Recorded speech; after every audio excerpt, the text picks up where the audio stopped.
La mort probablement accidentelle d'un maire qui essayait de défendre sa commune contre l'une des dégradations anonymes auxquelles sont confrontés fréquemment les coins tranquilles en France en ce moment, a permis récemment aux télévisions macronistes, vous excuserez le pléonasme, d'en faire des tonnes sur la solitude du maire, le dévouement, l'abnégation, etc. À un tel point qu'on s'est dit, mais ils vont leur envoyer la Légion d'honneur par mailing automatique au mois de janvier. C'est pas possible. C'est une opération concertée, oui, parce qu'on avait vraiment l'impression qu'il s'agissait de récupérer à toute allure la faveur des élus locaux avant que la population ne s'énerve définitivement au printemps contre le régime. Et pourquoi s'énerverait-elle, me direz-vous? Parce que les maires se divisent en deux catégories, du moins selon mon ami Gustave, ceux qui vous prennent pour des cons et ceux que le pouvoir prend pour des cons.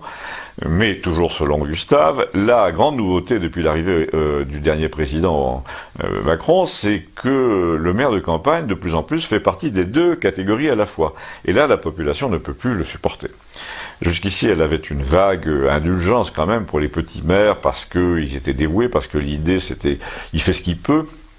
Et souvent ce qu'elle peut d'ailleurs, parce qu'il y a beaucoup de femmes dans le lot, mais désormais les gens se sont aperçus que pour rester à flot, les petits maires sont obligés de dire oui au préfet tout le temps, même quand la population est contre, de faire voter des crédits supplémentaires en douce pour s'en sortir budgétairement, de faire payer un avocat par la population pour se défendre.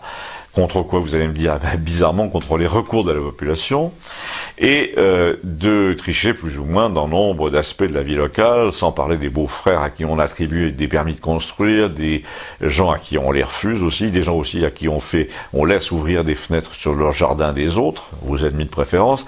Nous avons même eu le cas dans un village au nord du département d'un type qui s'est fait élire, qui est devenu adjoint, qui a fini maire, parce que le titulaire est tombé malade. Et donc, en fait, son seul but au départ était d'obtenir un permis de construire pour lui et son fils. Eh bien, il s'est retrouvé maire par accident sans le vouloir.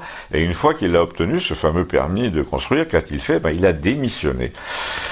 Donc, quand on voit LCI et toutes ces télévisions à la dévotion du gouvernement à insister sur l'abnégation des maires de campagne, on est quand même tenté de répondre une abnégation à 600 € par mois pour un type qui touche une retraite au SMIC, mettons, et donc une abnégation qui représente un tiers de ses revenus. C'est pas exactement du Saint-Vincent de Paul.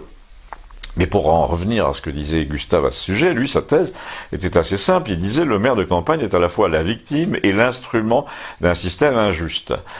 Pourquoi? Parce que le maire est une autorité dans un pays qui mine l'autorité en permanence à longueur de feuilletons, d'articles dans le journal, de ricanements dans les émissions du genre Ruquier. Le maire devrait être celui qui défend, qui apaise, qui enjoint, qui menace notamment les plus forts, les plus arrogants, pour rétablir un équilibre entre les grandes gueules, les puissants, ceux qui disent tu vas avoir de mes nouvelles, et puis les autres, ceux qui obéissent à tout, qui se laissent marcher dessus tout le temps, intimidés, spoliés par tous les passe-droits des autres. Seulement voilà, dans la moitié des cas, les maires de campagne sont justement désormais du côté des puissants et des forts en gueule pour ne pas avoir d'ennuis, pour avoir des subventions, pour être réélus, et donc ils prennent systématiquement des décisions soi-disant conformes à la raison, qui arrangent en fait surtout ceux qui ont du poids dans le pays et qui parfois les menacent directement. Les propriétaires fonciers, les gens bien placés de toutes sortes, les entrepreneurs, les spéculateurs, c'est ce qu'on appelle la corruption passive. Et la moitié des maires qui n'a plus envie de se représenter, est probablement cette moitié-là. Non pas parce qu'elle est incomprise, mais parce qu'elle sent, au contraire, elle a compris que le temps du ni vu ni connu est révolu et que donc ça ne va plus valoir le coup de se présenter.